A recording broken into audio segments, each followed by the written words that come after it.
The following is an orientation to the Jordan Classified Evaluation System, JCES. For your information, ESP evaluations are administered pursuant to District Policy 400.30, Evaluation of ESP Personnel. For a complete copy of the policy, please visit policy.canyonsdistrict.org. JCES is the evaluation tool used to evaluate contract ESP employees as well as non-licensed administrators, and to recognize their exemplary performance and to provide feedback for improvement. Utah State law and Canyon School District policy requires provisional, probationary, and contracted educational support professionals and non-licensed administrators to be evaluated annually. Newly hired ESP employees are provisional with the district for 3 years. A district employee who accepts another position that is substantially different from the position in which career status was achieved, such as an assistant custodian who accepts a position as a head custodian, is returned to provisional status in the new position for 3 years.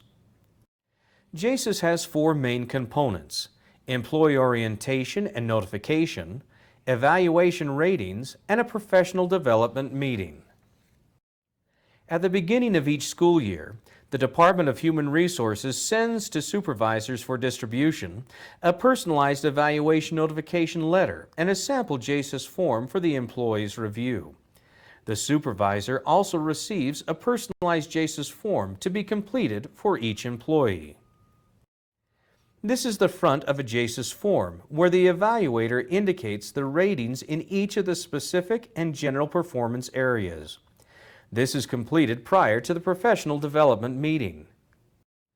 There are 4 ratings that can be marked on the JCES form. An exceptional rating is given only to employees who demonstrate and exemplify extraordinary performance.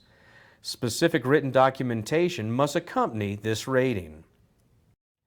A totally satisfactory rating is given when an employee demonstrates and exemplifies outstanding performance.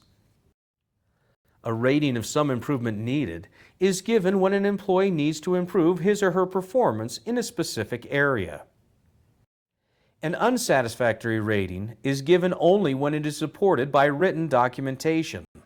When a rating of unsatisfactory is given, a goal must be set to target the area or items that must improve. The back of the form is used to note specific strengths and/or instances of outstanding work by the employee, as well as to determine a professional development plan by identifying goals. When the summative overall rating is satisfactory, the recommended status section is marked provisional or regular contract status, depending upon the employee's employment status. If an employee has 2 or more unsatisfactory ratings on specific and/or general performance areas, the employee's summative overall rating did not meet standard.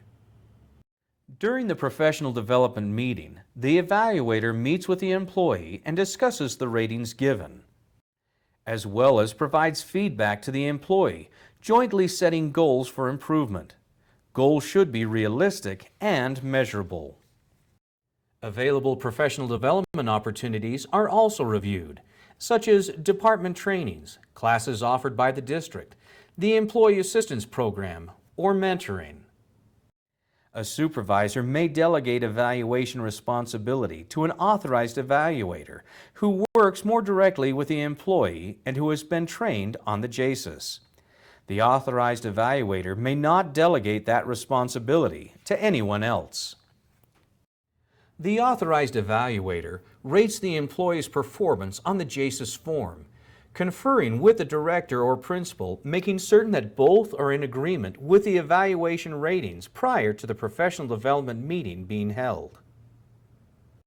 The feedback an employee receives from JCES will recognize quality service and identify areas for improvement.